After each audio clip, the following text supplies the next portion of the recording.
నమస్కారం ఘంటారావానికి స్వాగతం. ముందుగా ప్రధానాంశాలు. కొత్త జిల్లాల సరిహద్దుల మార్పులపై నివేదిక సిద్ధం చేస్తున్నాం. వచ్చిన ప్రతిపాదనలపై చర్చించామన్న మంత్రివర్గ ఉపసంఘం.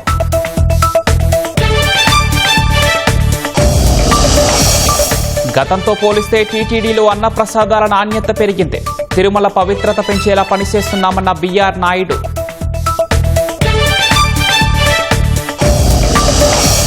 పరకామణి చోరీపై డిసెంబర్ 2లోగా హైకోర్టుకు నివేదిస్తాం. కేసుకు సంబంధించి ఆస్తుల వివరాలుంటే చెప్పాలన్న సిఐడి డీజీ. ఏపీలో అభివృద్ధి వేగం ఇకపై ఆగబోదన్న లోకేష్. బీపీసీఎల్ ప్రాజెక్టుకు సకాలంలో భూ కేటాయింపు అయ్యిందని వెల్లడి.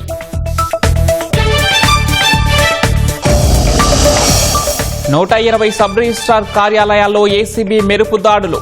అనేక రికార్డులు పత్రాలు పరిశీలిస్తున్న అధికారులు.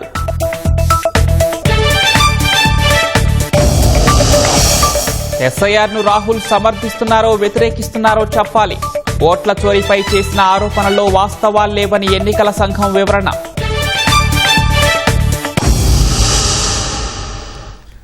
కొత్త జిల్లాలు రెవెన్యూ డివిజన్ల ఏర్పాటుపై కసరత్తు దాదాపుగా కొలిక్కి వచ్చిందని రెవెన్యూ శాఖ మంత్రి అనగాని సత్యప్రసాద్ తెలిపారు. 2-3 రోజుల్లో తుది నివేదిక సీసీఎల్ఏ వద్దకు వస్తుందన్న మంత్రి అనగాని తుది నివేదికపై మరోసారి చర్చించి సీఎం దృష్టికి తీసుకువెళ్తామని స్పష్టం చేశారు. చాలా డీప్, ఎందుకంటే సంఘాలు ఎన్నో కూడా ప్రాంతాల వారీగా వచ్చి మాకు రిప్రజెంట్ ఇచ్చారు, శాసనసభ్యులు ఇచ్చారు, గ్రామ పెద్దలు, ఆ ప్రాంత పెద్దలు అందరూ కూడా ఇచ్చారు. చాలా డీప్గా డిస్కస్ చేశాం. వచ్చిన ప్రతి ఒక్క అంశం మీద కూడా ఏదో డిస్టెన్స్ వారీగా పరిపాలన సౌలభ్యం ఎలాగా ఉంటుందో అవన్నీ కూడా చేసుకుని ఒక వే ఫార్వర్డ్ రూట్ మ్యాప్ ఒక కొలికి వచ్చింది. ఈరోజు మరలా 2-3 రోజుల్లో ఫైనల్ రిపోర్టు మా సీసీఎల్ఏగా తీసుకొచ్చిన తర్వాత మళ్ళీ మేమందరం కూర్చుని ఫైనల్గా మేమందరం ఒక అగ్రిమెంట్కి అంటే ఒక సమావేశం చేసుకుని దాన్ని గౌరవ ముఖ్యమంత్రి గారితో మేము చర్చించి దీన్ని మేము రిలీజ్ చేయబోతా ఉన్నాం. చాలా బాగా, అంటే నేను చెప్పినట్టుగా పరిపాలన సౌలభ్యం కోసం ఎంత మేము ఈ ప్రక్రియ చేస్తా ఉన్నాం తప్ప ఎక్కడ కూడా ఎవరి ఒత్తిడి లేవు, ఎవరి లేవు. ఇచ్చిన ప్రతి ఒక్క అంశాన్ని కూడా చాలా డెప్త్తో మేము డిస్కస్ చేయాలి. అడగడానికి మాత్రం దాదాపుగా 7-8 అడిగారు. బట్ మేము అన్ని కూడా అంటే నేను చెప్పాను, అంత మనకి ఆఫీసర్ల స్ట్రెంత్ కానీ లేకపోతే మనం ఏర్పాటు చేయడానికి కావాల్సినటువంటి మనకి ఇవి ఉండవు కాబట్టి మనకి మరి చిన్న జిల్లాలు కూడా అవ్వకూడదు కాబట్టి అన్ని కూడా మేము జియోగ్రఫికల్గా టోపోగ్రఫీగా అన్ని పాపులేషన్ అన్ని కూడా మేము చాలా డెప్త్గా ఆలోచన చేస్తా ఉన్నాం. ఏమన్నా పెరిగితే కొన్ని 1-2 పెరగచ్చు, దానికంటే ఎక్కువ ఏమి పెరిగే విషయం లేదు. కొన్ని మాకు డివిజన్స్లో కూడా కొన్ని రిక్వెస్ట్ చాలా వచ్చినాయి రెవెన్యూ డివిజన్స్ గురించి. ఎందుకంటే ఒక రెవెన్యూ డివిజన్ హెడ్ క్వార్టర్స్కి వెళ్ళడానికి 120 కిలోమీటర్లు కూడా ఉన్నటువంటి పరిస్థితి మనకు కనపడతా ఉన్నాయి. కాబట్టి దాంతోపాటు అన్ని నియోజకవర్గం మ్యాక్సిమంగా ఒకే డివిజన్లో ఉండే విధంగా కూడా మేము ఒక ప్రతిపాదన తీసుకొచ్చాం. అది ఆచరణకు సాధ్యం కానటువంటి పరిస్థితి, కాకపోతే మ్యాక్సిమం ఎన్ని చేయగలిగామో అని చేయగలుగుతా ఉన్నాం. కేఎస్ఆర్ డిస్ట్రిక్ట్ గురించి కూడా మేము చాలా డీప్ గా దాదాపుగా 45 నిమిషాలు మాట్లాడేటువంటి పరిస్థితి గౌరవ ముఖ్యమంత్రి గారు సూచన ఇచ్చారు. మాకు ఒక సపరేట్ గా ఆ ప్రాంతంలో ఒక అథారిటీ ఏర్పాటు చేయమని చెప్పేసి దాని మీద కూడా మేము చేసామంటే డిస్ట్రిక్ట్ ని 2 విభజన చేసినప్పటికీ కూడా ఇవన్నీ చేయకుండా, అంటే 250 నుంచి 300 కిలోమీటర్లు ఉంది ఆ నుంచి చివరిదాకా. ఒక కలెక్టర్ కానీ ఒక హెడ్ ఆఫ్ ది డిపార్ట్మెంట్ రావాలి అంటే 5 నుంచి 6 గంటలు పడుతుంది. కాబట్టి ఇక్కడ సపరేట్ గా మనకు ఒక డెవలప్మెంట్ అథారిటీ క్రియేట్ చేయాలని చెప్పేసి కూడా గౌరవ ముఖ్యమంత్రి సూచించారు. దాని మీద కూడా మేము అందరం అధ్యయనం చేశాం. ఎలా చేస్తే బాగుంటుంది, పేరు ఏం పెడితే బాగుంటుంది, ఏ స్థాయి ఆఫీసర్ ఉంటే బాగుంటుంది, అవన్నీ కూడా డెప్త్ గా చేసాం. ఇవన్నీ కూడా రాబోయే రోజుల్లో మేము మాట్లాడుకుని గౌరవ ముఖ్యమంత్రి గారికి నివేదికిస్తాం. ముఖ్యంగా మేము చెప్పినటువంటి మార్కాపురం అవ్వచ్చు, మదనపల్లి అవ్వచ్చు, అవి ప్రపోజల్స్ మాకు కొంచెం పాజిటివ్ గా కనపడతా ఉన్నాయి. తిరుమల పరకామణి చోరీ కేసుపై డిసెంబర్ 2లోగా హైకోర్టుకు నివేదిస్తామని సిఐడి డీజీ రవిశంకర్ అయ్యన్నార్ తెలిపారు. ఎవరికైనా పరకామణి ఆస్తుల వివరాలు తెలిస్తే ఇవ్వాలని ఫోన్ నెంబర్, ఈమెయిల్ ఇచ్చారు. సమాచారం ఇచ్చిన వారి వివరాలు గోప్యంగా ఉంచుతామన్నారు. పరకామణి చోరీ కేసు దర్యాప్తునకు టీటీడీ సహకరిస్తోందన్నారు. కేసుకు సంబంధించి దర్యాప్తు చేసే అధికారం సిఐడికి మాత్రమే ఉందని స్పష్టం చేశారు. జరిగిన స్కామ్ గురించి, తర్వాత దానికి కనెక్టెడ్ ఇష్యూస్, దానికి సంబంధించిన వ్యక్తులు అందరి మీద కూడా టీటీడీ బోర్డు, తర్వాత అప్పుడు ఉన్న టీటీడీ బోర్డు మెంబర్స్, తర్వాత పోలీస్ ఇన్వెస్టిగేటింగ్ ఆఫీసర్స్, వీళ్ళ రోల్ అన్నీ కూడా దాని గురించి డీటెయిల్గా దర్యాప్తు చేసి డిసెంబర్ 2 లోపల రిపోర్ట్ ఇవ్వమని చెప్పి ఆదేశాలు ఇవ్వడం జరిగింది. సో దాన్ని ఫాలో చేస్తూ ఈరోజు ఇక్కడ దాదాపు 20 మంది ఇక్కడ వచ్చేసి ఎంక్వైరీ అంతా కూడా మొదలు పెట్టినాము. దాదాపు ఒక 5 టీమ్స్ ఏర్పాటు చేసుకొని టెక్నికల్ ఎవిడెన్స్, తర్వాత టీటీడీ ఎస్టేట్లో జరిగిన వ్యవహారాల గురించి, రిజిస్ట్రార్ ఆఫీస్లో డాక్యుమెంట్స్ ఏదైతే గిఫ్ట్ డీడ్ రూపంలో రిజిస్టర్ చేయడం జరిగిందో అవి, తర్వాత సీసీటీవీ ఫుటేజెస్, పర్కామణిలో అప్పుడు ఉన్న ఆఫీసర్స్ వాళ్ళ రోల్, పీఠం నుంచి ఎవరైతే రిప్రజెంటేటివ్స్ ఇక్కడ పనిచేస్తున్నారో వాళ్లకు పేమెంట్, తర్వాత వాళ్ళు ఏ విధంగా ఇంతకు ముందు, ఎందుకంటే 85లోనే ఈయన రవిది ఎంప్లాయ్మెంట్ ఇక్కడ జరిగింది.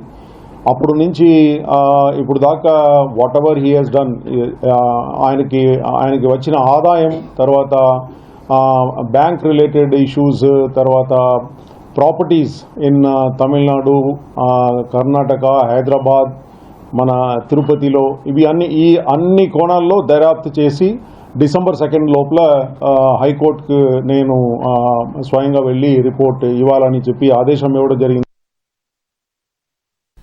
గతంతో పోలిస్తే తిరుమల అన్నప్రసాదాల్లో మార్పులు వచ్చాయని టీటీడీ చైర్మన్ బీఆర్ నాయుడు తెలిపారు. తిరుమల తిరుపతి దేవస్థానం చైర్మన్గా బాధ్యతలు స్వీకరించి ఏడాది గడిచిన సందర్భంగా మీడియా సమావేశం ఏర్పాటు చేశారు. తిరుమలలో నాణ్యమైన పదార్థాలతో రుచికరమైన భోజనం అందిస్తున్నామన్న ఆయన గతంతో పోలిస్తే లడ్డూ ప్రసాదంలో చాలా మార్పులు వచ్చాయని, ప్రసాదాలు 10 రోజులైనా నిల్వ ఉంటున్నాయని భక్తులు చెబుతున్నారని బీఆర్ నాయుడు చెప్పారు. ఏదైతే ఉన్నాయో వాటిని ఇంకా నిర్వహణ మెరుగుపరిచేది ఎలా అని దాని మీద ఒక ఎక్స్పర్ట్ కమిటీని వేశాం. ఆ కమిటీ రిపోర్ట్ రాగానే గోశాలను కూడా మాడిఫై చేసి ఎలాంటి గోవులకి ఇబ్బంది లేకుండా చేయాలనే ఉద్దేశంతో మనం ఒక కమిటీని ఏర్పాటు చేసాం.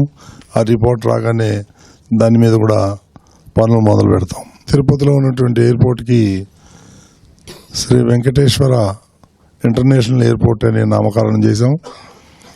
అదేవిధంగా బోర్డులో కూడా నిర్ణయం తీసుకున్నాం. దాన్ని క్యాబినెట్కి పెడుతున్నారు ఈ నెలలో. క్యాబినెట్ పెట్టిన తర్వాత గవర్నమెంట్ ఆఫ్ ఇండియాకి రాసి ఆ పర్మిషన్ రాగానే ఆ ఎయిర్పోర్ట్ యొక్క పేరు మార్చడంతో పాటు దాని యొక్క నమూనానే మార్చేస్తాం. గత ప్రభుత్వం తీసుకున్న నిర్ణయాన్ని వల్ల భక్తులకి ఎక్కువ ఇంట్రెస్ట్ పోయింది వాళ్ళకి. కాబట్టి ఇప్పుడు 175 కోట్లు ఖర్చు పెట్టి ఆ ప్రాకారాన్ని అంతా కూడా డబల్ చేసి దాన్ని ఒక అద్భుతమైనటువంటి టెంపుల్గా తీర్చిదిద్దే ప్రణాళిక మనం ఆ బోర్డు మీటింగ్లో డిసైడ్ అయింది. టెండర్లు కూడా వెళ్తున్నారు. అది కూడా త్వరలోనే కంప్లీట్ చేస్తాం. తిరుమల కొండపైన ఏదైతే వృక్ష సంపద ఉందో ఇప్పుడు 68% ఉంది. దాన్ని 80%కి మార్చాలనేటువంటి ఉద్దేశంతో ముఖ్యమంత్రి గారి ఆదేశం. ఆ విధంగా ముందుకెళ్తున్నాం. 25 కోట్లతో కాణిపాకం వరసిద్ధి వినాయకుడి ఆలయాన్ని అక్కడ కొన్ని భవనాలు నిర్మించాలి, టీటీడీ 25 కోట్లు పెట్టి అనేటువంటి నిర్ణయం కూడా తీసుకున్నాం. అంటే ఎగ్జాక్ట్గా లేదు, పేర్లు వేరే ఉంటాయి. వాళ్ళు ఎవరైతే ప్రచారాలకు వెళ్తారో, చర్చిలకు వెళ్తారో ఓ నిఘా పెట్టి వాళ్ళని షోకాజ్ నోటీస్ ఇచ్చి తప్పించడం కూడా జరుగుతూ ఉంది. ఇంతమంది అని మనం చెప్పలేము. ఐడెంటిఫై చేయటం చాలా కష్టతరమైనటువంటి ప్రాబ్లం. మనం ఏదన్నా చేస్తే వాళ్ళు లీగల్గా పోయి ఫైట్ చేస్తున్నారు. అవన్నీ కూడా మనం దృష్టిలో పెట్టుకొని రాబోయే రోజుల్లో ఇక మీదట ఎవరిని తీసుకోకుండా ఉన్న వాళ్ళని వేరే డిపార్ట్మెంట్కి పంపించాలనే ప్రయత్నం జరుగుతాం. అది సిఐడి ఎంక్వైరీ చేస్తున్నారు. మనం దాని మీద కామెంట్ చేయటం సరికాదు. ఇప్పుడు చాలా పకడ్బందీగా జరుగుతుందండి, అందులో ఏం డౌట్ లేదు. గతంలో అది జరిగిపోయింది. దాన్ని దృష్టిలో పెట్టుకొని ఇప్పుడు పకడ్బందీగా చేస్తున్నారు. ఇప్పుడు ఎలాంటి అవకతవకలు జరిగే అవకాశమే లేదు. నెల్లూరు జిల్లా రామాయపట్నం వద్ద Bharat petroleum corporation BPCL greenfield refinery petrochemical complex నిర్మాణ పనులు త్వరలో ప్రారంభం కానున్నట్లు మంత్రి లోకేష్ వెల్లడించారు. బీపీసీఎల్కు అవసరమైన భూమిని రికార్డు సమయంలో కేటాయించామని తెలిపారు. వేగంతో కూడిన సామర్థ్యమే ఆంధ్రప్రదేశ్ ప్రత్యేకతగా ఎక్స్లో లోకేష్ పేర్కొన్నారు. ఆంధ్రప్రదేశ్లో అభివృద్ధి వేగం ఇక ఎప్పుడూ ఆగదని స్పష్టం చేశారు. రామాయపట్నం పోర్టు సమీపంలో బీపీసీఎల్ 96,862 కోట్ల రూపాయలతో దేశంలోనే అతిపెద్ద గ్రీన్ఫీల్డ్ రిఫైనరీ పెట్రోకెమికల్ కాంప్లెక్స్ ఏర్పాటు చేయనుంది. 6,000 ఎకరాల్లో ఏటా 9 నుంచి 12 మిలియన్ టన్నుల ఉత్పత్తి సామర్థ్యంతో ఈ రిఫైనరీని ఏర్పాటు చేయనుంది. దుబాయ్లో మంత్రి నారాయణ పర్యటన 3 రోజు కొనసాగుతోంది. రాష్ట్రానికి పెట్టుబడుల సాధనకు 3 రోజులుగా దుబాయ్లో మంత్రి నారాయణ బృందం పర్యటిస్తోంది. దుబాయ్లోని షార్జా ఛాంబర్లో బియా ఫెసిలిటీ కంపెనీ ప్రతినిధులతో మంత్రి నారాయణ సమావేశమయ్యారు. బియా ఫెసిలిటీ సంస్థ వేస్ట్ మేనేజ్మెంట్, రికవరీ ప్లాంట్లు, వైద్య రంగంలో ప్రపంచ ప్రసిద్ధి పొందింది. యూఏఈలోని మున్సిపాలిటీలో వేస్ట్ కలెక్షన్, మేనేజ్మెంట్పై సంస్థ ప్రతినిధులు పవర్ పాయింట్ ప్రజెంటేషన్ ఇచ్చారు. ఏపీలోని మున్సిపాలిటీలను చెత్తరహితంగా మార్చేలా ముందుకు వెళ్తున్నట్లు మంత్రి తెలిపారు. రాష్ట్రంలో వేస్ట్ మేనేజ్మెంట్ ప్లాంట్ల ఏర్పాటుకు ముందుకు రావాలని బియా సంస్థ ప్రతినిధులను నారాయణ ఆహ్వానించారు. కూటమి ప్రభుత్వంపై జగన్ ఉద్దేశపూర్వక విమర్శలు చేసే బదులు క్షేత్రస్థాయికి వెళ్లి వాస్తవాలు తెలుసుకోవాలని మంత్రి నాదెండ్ల మనోహర్ హితవు పలికారు. రైతుల పరామర్శ ముసుగులో రాజకీయాలు చేయటం సిగ్గుచేటన్నారు. ఈసారి ఖరీఫ్లో 51 లక్షల మెట్రిక్ టన్నుల ధాన్యం కొనేందుకు సిద్ధంగా ఉన్నామని, సుమారు 6 కోట్ల గోతాలు అందుబాటులో ఉంచామని మనోహర్ తెలిపారు. క్షేత్రస్థాయిలో పర్యటించినప్పుడు కనీసం రోడ్డు కూడా దిగలేదు. సంతోషం. ఈ రోజు కనీసం పొలాల్లోకి ఒక అడుగు వేసి చూసి ఎట్లా ఉంటుందనేది రైతు కష్టం. ఈ రోజున వాళ్ళు ఈ క్రాప్ గురించి మాట్లాడుతున్నారు. ఏ జిల్లాకి వెళ్ళి చూడమనండి ఎంత పారదర్శకంగా జరిగిందో. చాలా జిల్లాల్లో 100% జరిగింది ఈ క్రాప్. సో పొరపాట్లు ఏమైనా ఉంటే సవరించుకోవడానికి అవకాశం కూడా కల్పిస్తున్నాం. ఇమీడియట్గా ఒకవేళ చేర్చుకోకపోతే అవకాశం కల్పిస్తున్నాం. కౌలు రైతుకి గతంలో ఎప్పుడు లేని విధంగా ఈ క్రాప్లో అతనికి కూడా మేము అవకాశం కల్పించాం. అసలు వాళ్ళు గతంలో ఎంతమంది రైతుల దగ్గర ధాన్యం కొనుగోలు చేశారు చెప్పానండి నిజాయితీగా. మా కూటమి ప్రభుత్వం 1 సంవత్సరంలోనే దాదాపు 7 లక్షల మంది రైతుల దగ్గర మేము కొనుగోలు చేశాం. కావాలని విమర్శ చేయడం ప్రభుత్వం పైన సరికాదు. జగన్మోహన్ రెడ్డి గారు కానీ తప్పకుండా మీరు రైతులతో ఇంకా మమేకం అవ్వండి, తిరగండి, తెలుసుకోండి ఏ విధంగా ధాన్యం కొనుగోలు గత సంవత్సరం జరిగిందో. మీ 5 సంవత్సరాల్లో ఏ విధంగా రైతులు లారీల కింద పండుకొని 5-6 రోజులు 60 కిలోమీటర్ల దూరం పోయి మిల్లుల్లో అమ్ముకునే వాళ్ళు ఒకసారి చెక్ చేయమనండి. రాష్ట్ర వ్యాప్తంగా సబ్ రిజిస్ట్రార్ కార్యాలయాల్లో ఏసీబీ మెరుపు దాడులకు దిగింది. 120 చోట్ల అధికారులు ఏకకాలంలో సోదాలు చేపట్టారు. అధికారుల సోదాలతో అప్రమత్తమైన డాక్యుమెంట్ రైటర్లు తమ షాపులకు తాళం వేసుకుని పరారయ్యారు. ఎన్టీఆర్ జిల్లా ఇబ్రహీంపట్నం సబ్ రిజిస్ట్రార్ కార్యాలయంలో ఏసీబీ తనిఖీలు నిర్వహిస్తోంది. సబ్ రిజిస్ట్రార్ కార్యాలయంపై అవినీతి ఆరోపణలు రావడంతో అధికారులు మెరుపు దాడులు చేశారు. బయట వ్యక్తులను అనుమతించకుండా కార్యాలయం గేట్లు మూసివేశారు. సాధారణ తనిఖీల్లో భాగంగానే సబ్ రిజిస్ట్రార్ కార్యాలయానికి విచ్చేసినట్లు ఏసీబీ అధికారులు తెలిపారు. తమ పరిధిలోని సబ్ రిజిస్ట్రార్ కార్యాలయాలను తనిఖీ చేస్తున్నామని ఏసీబీ అధికారులు వివరిస్తున్నారు. ఒంగోలు, భోగాపురం సబ్ రిజిస్ట్రార్ కార్యాలయాల్లోనూ ఏసీబీ తనిఖీలు కొనసాగుతున్నాయి. చాలా ఈజీ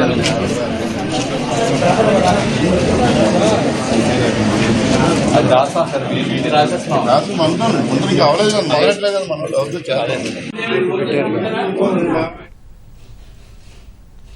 అన్నమయ్య జిల్లా రాజంపేట సబ్ రిజిస్ట్రార్ కార్యాలయంపై ఏసీబీ అధికారులు దాడులు చేశారు. కార్యాలయం తలుపులు మూసివేసి సిబ్బందిని అదుపులోకి తీసుకుని అధికారులు విచారిస్తున్నారు. కార్యాలయంలోనికి ఎవరిని అనుమతించడం లేదు. సబ్ రిజిస్ట్రార్ కార్యాలయంలో అవినీతికి పాల్పడుతున్నట్లు గత కొంతకాలంగా తీవ్ర ఆరోపణలు వినిపిస్తున్నాయి. దీంతో రంగంలోకి దిగిన ఏసీబీ అధికారులు కార్యాలయంలో విస్తృత తనిఖీలు చేస్తున్నారు. గతంలోనూ రాజంపేట సబ్ రిజిస్ట్రార్ కార్యాలయంపై ఏసీబీ అధికారులు దాడులు చేశారు. విశాఖ జిల్లా పెదగంట్యాడ సబ్ రిజిస్ట్రార్ కార్యాలయంలోనూ తనిఖీలు కొనసాగుతున్నాయి.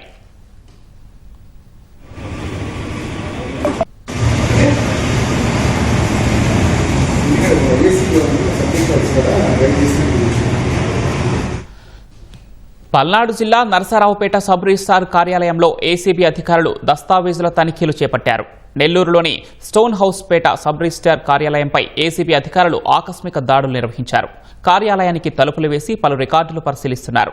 సబ్ రిజిస్ట్రార్ సెలవులో ఉండటంతో సిబ్బందిని విచారిస్తున్నారు. పలు కీలక ఫైళ్లను స్వాధీనం చేసుకున్నారు. సత్యసాయి జిల్లా చిలమత్తూరు సబ్ రిజిస్ట్రార్ కార్యాలయంలో ఏసీబీ ఇన్స్పెక్టర్ జయమ్మ ఆధ్వర్యంలో 7 అధికారులు మధ్యాహ్నం 1 గంట నుంచి తనిఖీలు చేస్తున్నారు. దస్త్రాలను పరిశీలించడంతో పాటు కార్యాలయానికి వివిధ పనుల నిమిత్తం వచ్చేవారిని విచారించి సమాచారం సేకరిస్తున్నారు.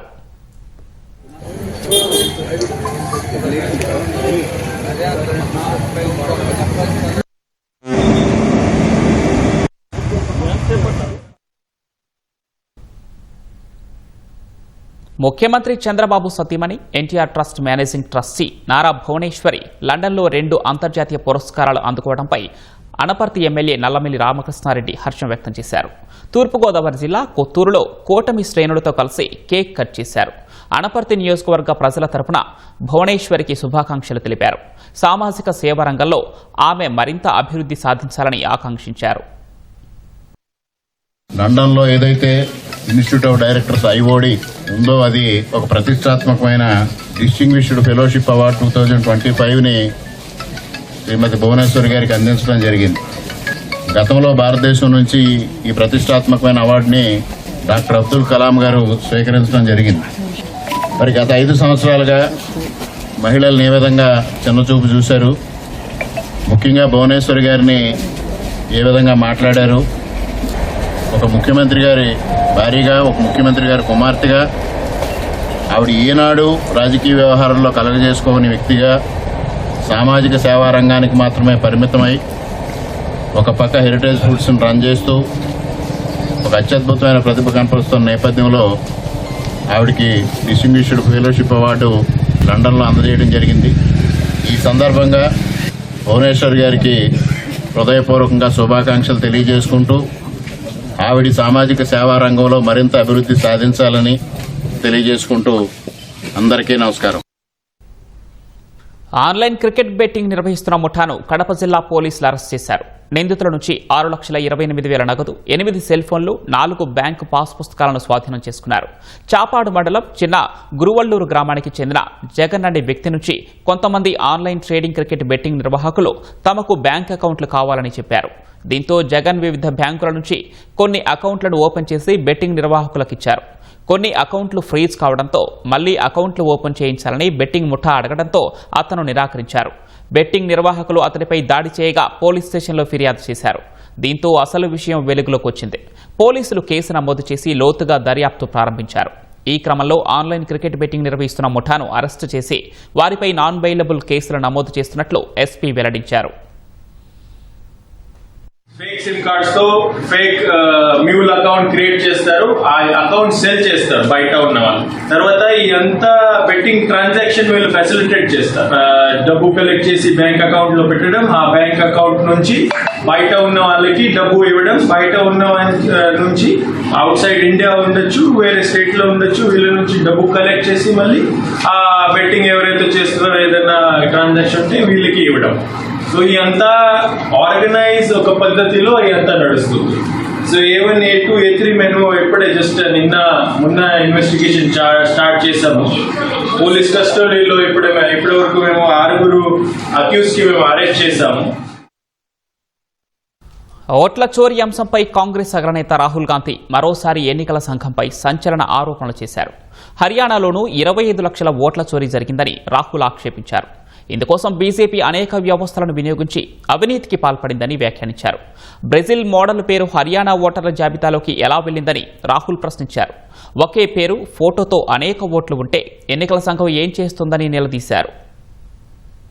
మహారాష్ట్ర, కర్ణాటకలో మాదిరే హర్యానాలోనూ ఓట్ల చోరీ జరిగినట్లు కాంగ్రెస్ అగ్రనేత, లోక్సభలో ప్రతిపక్ష నేత రాహుల్ గాంధీ మరోసారి సంచలన ఆరోపణలు చేశారు. హర్యానా అసెంబ్లీ ఎన్నికల్లో పెద్ద ఎత్తున ఓట్ల చోరీ జరిగినట్లు ఆరోపించారు. ఢిల్లీలో నిర్వహించిన మీడియా సమావేశంలో బీజేపీ అనేక వ్యవస్థలను వినియోగించి 25 లక్షల ఓట్లను దొంగిలించారని ఆక్షేపించారు. ఎన్నికల్లో పోలైన మొత్తం ఓట్లలో దాదాపు 12.5% నకిలీవేనన్నారు. హర్యానాలో 25 లక్షలకు పైగా నకిలీ ఓటర్లు ఉన్నారని రాహుల్ రాహుల్ ఆరోపించారు. ప్రతి 8 ఓట్లలో ఒకటి నకిలీదన్నారు. ఫేక్ ఫోటోలతో 1,00,000కు పైగా ఓట్లు ఉన్నాయని, ఒకే ఫోటోతో 2 బూతుల్లో 223 ఓట్లు ఉన్నాయని పేర్కొన్నారు. తప్పుడు చిరునామాలతో 93,000కు పైగా ఓట్లు ఉన్నట్లు గుర్తించామన్నారు. ఎన్నికల సమయంలో కొందరు వ్యక్తుల ఓట్లను కావాలనే జోడిస్తున్నారని రాహుల్ ఆరోపించారు. అందువల్లే హర్యానాలో తాము గెలుస్తామని అన్ని ఎగ్జిట్ పోల్స్ చెప్పినప్పటికీ ఓడిపోయామని గుర్తు చేసుకున్నారు. హర్యానా అసెంబ్లీ ఎన్నికల్లో బ్రెజిల్కు చెందిన ఓ మోడల్కు కూడా 22 ఓట్లు ఉన్నాయని రాహుల్ ఆరోపించారు.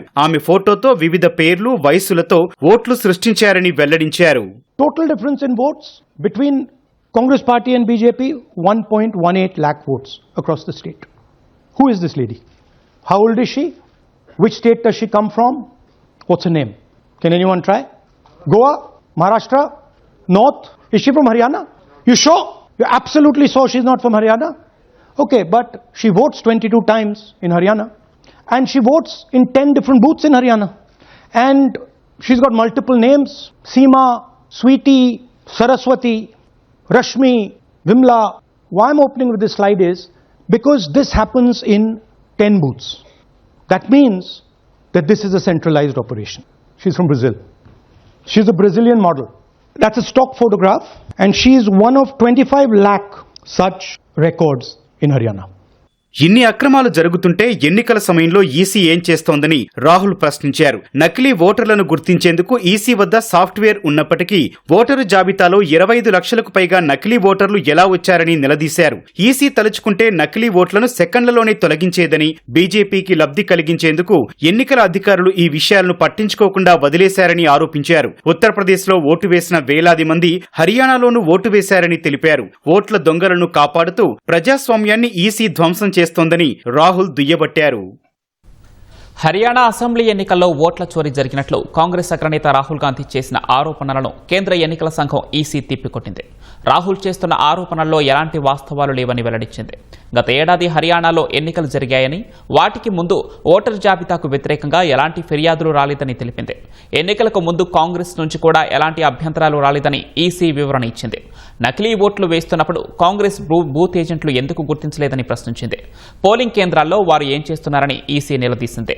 ఓటరు జాబితా ప్రత్యేక సమగ్ర సవరణను రాహుల్ సమర్థిస్తున్నారా లేదా వ్యతిరేకిస్తున్నారా అని ఈసీ ప్రశ్నించింది. బీహార్లో ఎన్డీఏకు అనుకూల వాతావరణం ఉందని, తమ కూటమి 3/2 మెజార్టీతో మరోసారి అధికారం చేపట్టడం ఖాయమని రక్షణ మంత్రి రాజ్నాథ్ సింగ్ ధీమా వ్యక్తం చేశారు. బంకా, జముయిలో జరిగిన ఎన్నికల ప్రచార సభల్లో పాల్గొన్న ఆయన ఆర్జేడీ, కాంగ్రెస్లపై తీవ్రస్థాయిలో ఆరోపణలు చేశారు. ఆర్జేడీ నేతలు ప్రజలను బెదిరించేవారని, బీహార్ అభివృద్ధి కోసం పనిచేసేవారు కాదని విమర్శించారు. సరిహద్దు ప్రాంతాల్లో రోడ్లు వేయాలని కాంగ్రెస్ ఎప్పుడూ అనుకోలేదని ధ్వజమెత్తారు. పహల్గాం ఉగ్రదాడికి ప్రతీకారంగా నిర్వహించిన ఆపరేషన్ సింధూర్లో సైన్యం విజయం సాధించినట్లు రాజ్నాథ్ సింగ్ తెలిపారు. चोरी छिपे आ गए थे, खुलकर नहीं आए थे, छुप कर आए थे और हमारे कुछ नौजवान, कुछ लोग अपने परिवार के सदस्यों के साथ कश्मीर में घूमने गए थे पहलगाम में. इन्होंने धर्म पूछ कर मार डाला और उसके बाद क्या हुआ ये बतलाने की कोई जरूरत नहीं है.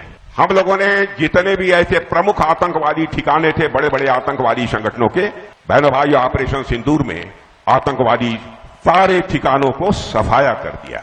कितने लोग मारे गए उस संख्या को मैं यहां बहुत विस्तार में जाकर नहीं चर्चा करना चाहता और मुझे करना भी नहीं चाहिए, लेकिन मैं समझता हूं कि जल्दी वह हिम्मत नहीं करेंगे.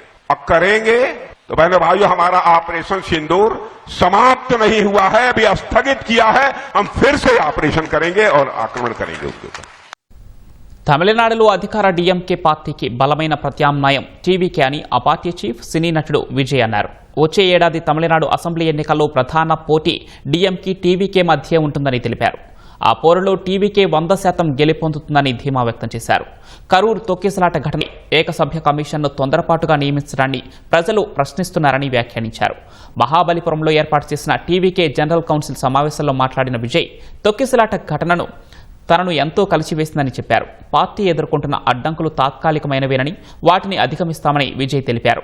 ఈ భేటీలో టీవీకే 12 తీర్మానాలను ఏకగ్రీవంగా ఆమోదించింది. తమిళనాడు అసెంబ్లీ ఎన్నికల్లో విజయ్ను పార్టీ సీఎం అభ్యర్థిగా ప్రకటించింది. ఎన్నికల్లో ఏ పార్టీతో పొత్తు పెట్టుకోవాలనే అంశంపై నిర్ణయాన్ని పూర్తిగా విజయ్కే అప్పగిస్తూ తీర్మానించింది. జమ్మూ కాశ్మీర్లోని కిష్తవాడ్ జిల్లాలో భద్రతా దళాలకు ఉగ్రవాదులకు మధ్య భీకర ఎన్కౌంటర్ జరుగుతోంది.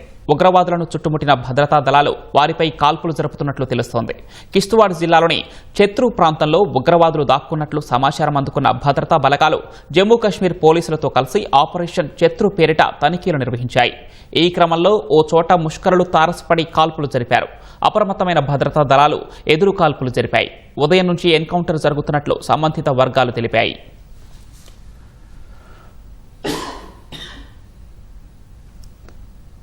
అమెరికాలో ప్రస్తుతం కొనసాగుతున్న షట్ డౌన్ సరికొత్త రికార్డు నెలకొల్పింది. 36వ రోజుకు చేరి అగ్రరాజ్య చరిత్రలోనే అత్యంత సుదీర్ఘమైన షట్ డౌన్గా నిలిచింది. డొనాల్డ్ ట్రంప్ తొలిసారి అధ్యక్షుడిగా ఉన్న సమయంలో 35 రోజుల పాటు అమెరికా ప్రభుత్వం మూతపడగా ఆ రికార్డును ఇది అధిగమించింది. రిపబ్లికన్ డెమోక్రటిక్ సభ్యుల మధ్య రాజీ సూచనలు కనిపించకపోవడంతో షట్ డౌన్ మరింత కాలం కొనసాగే అవకాశాలున్నట్లు ఆర్థిక నిపుణులు ఆందోళన వ్యక్తం చేస్తున్నారు. కీలకమైన బిల్లుల విషయంలో రిపబ్లికన్ డెమోక్రటిక్ చట్టసభ్యుల మధ్య సయోధ్య కుదరకపోవడంతో అమెరికా ప్రభుత్వం షట్ డౌన్ ఎదుర్కొంటోంది. దాదాపు 36 రోజులుగా యుఎస్ ఆర్థిక వ్యవస్థ మూతపడింది. ఈ నేపథ్యంలో ఈ షట్ డౌన్ రికార్డు బద్దలు కొట్టింది. అమెరికా చరిత్రలో ఎక్కువ రోజులు కొనసాగిన షట్ డౌన్ గా సరికొత్త రికార్డు సృష్టించింది. 2018-19 మధ్య కాలంలో డొనాల్డ్ ట్రంప్ తొలిసారి అధ్యక్షుడిగా ఉన్న సమయంలో 35 రోజుల పాటు అమెరికా ప్రభుత్వం మూతపడింది. ఇప్పుడు దానిని ఈ ఏడాది షట్ డౌన్ అధిగమించి దేశ చరిత్రలో సుదీర్ఘమైన షట్ డౌన్ గా అవతరించింది. ప్రస్తుతం యుఎస్ లో అత్యవసరం కాని సేవలు నిలిచిపోవడంతో ఆర్థిక వ్యవస్థపై తీవ్ర ప్రభావం పడింది. జీతాల చెల్లింపులు జరగక లక్షలాది మంది ఫెడరల్ ఉద్యోగులు తీవ్ర ఇబ్బందులు ఎదుర్కొంటున్నారు. ఇదే పరిస్థితి ఇంకా కొనసాగితే అమెరికా ఆర్థిక వ్యవస్థ మందగిస్తుందని నిపుణులు ఆందోళన వ్యక్తం చేస్తున్నారు. అటు డెమోక్రటిక్ సభ్యులతో చర్చలు జరిపేందుకు ట్రంప్ విముఖత చూపిస్తుండటంతో పరిస్థితి మరింత తీవ్రమవుతోంది. ఈ గందరగోళ పరిస్థితులకు ముగింపు పలికి అధ్యక్షుడు ట్రంప్ చర్చలకు రావాలని డెమోక్రటిక్ సభ్యులు కోరుతున్నారు.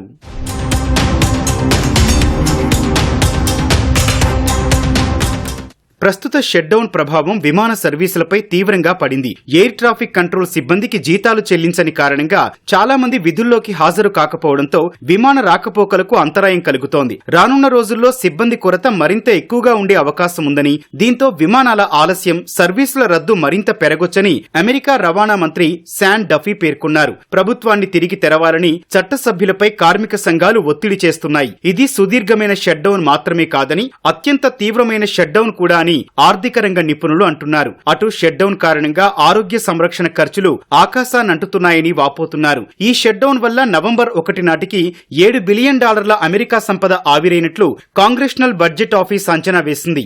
ఇంకా కొనసాగితే 6 వారాలకు 11 బిలియన్లు, 8 వారాలకు $14 బిలియన్ మేర ఆర్థిక నష్టం ఏర్పడుతుందని అంచనా వేసింది. సెనెట్ లో తమ డిమాండ్లను నెరవేర్చని రిపబ్లికన్ స్టాపేజ్ ఫండింగ్ బిల్లును డెమోక్రాట్లు అడ్డుకోవడంతో అక్టోబర్ 1న అమెరికాలో షట్ డౌన్ మొదలైంది. దాదాపు 6 ఏళ్ల తర్వాత అమెరికా ప్రభుత్వం మూతపడింది. 1981 నుంచి ఇప్పటి వరకు అమెరికా ప్రభుత్వం 15 సార్లు మూతపడింది. ప్రస్తుత షట్ డౌన్ ఎంతకాలం కొనసాగుతుందో చెప్పలేని పరిస్థితి ఉండడంతో ఆందోళన వ్యక్తమవుతోంది. అమెరికా అధ్యక్షుడిగా డొనాల్డ్ ట్రంప్ రెండోసారి బాధ్యతలు చేపట్టిన తర్వాత ఆ దేశంలో జరిగిన తొలి ప్రధాని ఎన్నికల్లో అధికార రిపబ్లికన్ పార్టీకి గట్టి ఎదురు దెబ్బ తగిలింది. అమెరికాలోని అతిపెద్ద నగరమైన న్యూయార్క్ మేయర్ ఎన్నిక సహా వర్జీనియా, న్యూజెర్సీ గవర్నర్ ఎన్నికల్లో ప్రతిపక్ష డెమోక్రటిక్ పార్టీ జయభేరి మోగించింది. సుప్రీంకోర్టుకు సంబంధించి 3 రాష్ట్రాల్లో జరిగిన ఎన్నికల్లోనూ డెమోక్రటిక్ పార్టీ విజయం సాధించింది. మరోవైపు ఎన్నికల్లో రిపబ్లికన్ పార్టీ ఓటమికి ట్రంప్ సాకులు చెప్పారు. అమెరికా అధ్యక్షుడిగా రెండోసారి ట్రంప్ అధికారం చేపట్టిన తర్వాత జరిగిన తొలి ప్రధాన ఎన్నికల్లో రిపబ్లికన్ పార్టీకి ఎదురుగాలి వీచింది. అమెరికా స్థానిక ఎన్నికల్లో అత్యంత కీలకంగా భావించిన న్యూయార్క్ మేయర్ ఎన్నికల్లో డెమోక్రటిక్ పార్టీ విజయం సాధించింది. ఆ పార్టీ అభ్యర్థి జొహ్రాన్ మమ్దానికి 9,48,202 ఓట్లు వచ్చాయి. మొత్తంగా 50.6% ఓట్లను ఆయన సాధించారు. స్వతంత్ర అభ్యర్థిగా బరిలోకి దిగిన న్యూయార్క్ మాజీ గవర్నర్ ఆండ్రూ క్యూమోకు 7,76,547 ఓట్లు వచ్చాయి. రిపబ్లికన్ పార్టీ అభ్యర్థి స్లీవాకు 1,37,000 ఓట్లు మాత్రమే దక్కాయి. న్యూయార్క్ ఎన్నికల్లో స్వయంగా ట్రంప్ ప్రచారం చేసిన ఆ పార్టీ అభ్యర్థికి పెద్దగా ఓట్లు రాలేదు. జొహ్రాన్ మమ్దానీ గెలిస్తే న్యూయార్క్ నగరం ఆర్థిక, సామాజిక విధ్వంసానికి గురవుతుందని, నగర మనుగడకే ముప్పు వాటిల్లుతుందని ట్రంప్ చేసిన హెచ్చరికలను ఓటర్లు పట్టించుకోలేదు.